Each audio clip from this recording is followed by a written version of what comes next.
To the end, he never wavered, defending the Iraq War and the harsh interrogation tactics that defined his vice presidency, making him a lightning rod for critics, but an icon to conservatives. Thank you all very much. Knock it off. A welcome like that's almost enough to want to make me run for office again. Dick Cheney always spoke his mind, justifying interrogation practices later judged to be torture. They were legal, essential, justified, successful, and the right thing to do. In the end, his advice was even rejected by the commander-in-chief when George W. Bush fired Cheney's closest ally, Defense Secretary Donald Rumsfeld. It was a turn of events no one would have predicted when Richard Bruce Cheney became the 46th Vice President of the United States. So help me God. He had already served as the youngest White House Chief of Staff under Gerald Ford, a powerful congressman from Wyoming, and Secretary of Defense under the first President Bush. Born in Nebraska, Cheney's family moved to Casper, Wyoming when he was a boy. He won a scholarship to Yale but quit, finally graduating from the University of Wyoming and marrying his high school sweetheart, Lynn, a leading conservative author and commentator. The man I married has a very interesting mind. Problems get redefined, and you find yourself thinking about things in new ways.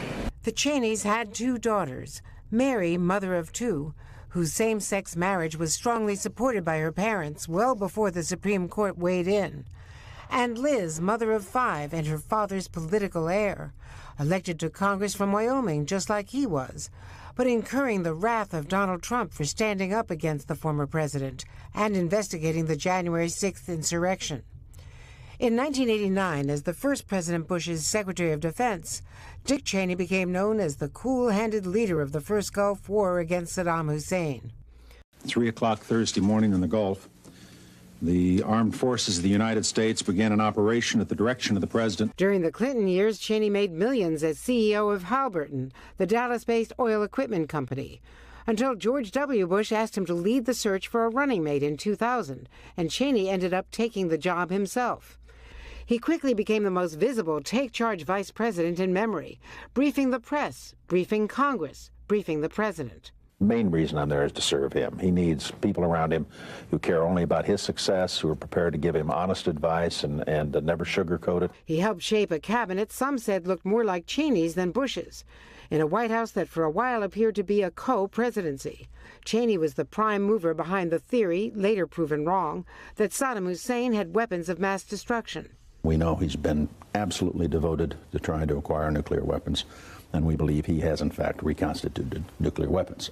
Contrary to CIA reports, Cheney also linked Saddam to al-Qaeda and 9/11 and predicted Iraq would fall quickly. Things have gotten so bad inside Iraq from the standpoint of the Iraqi people. My belief is we will, in fact, be greeted as liberators. When the violence escalated into civil war, Cheney was blamed. There were political setbacks, an embarrassing quail hunting accident when he shot and wounded a companion. More seriously, the conviction of his closest aide, Scooter Libby, for lying to a grand jury about the outing of a CIA operative. Throughout his public life, Cheney also battled heart disease, suffering his first heart attack in 1978 during his first run for Congress.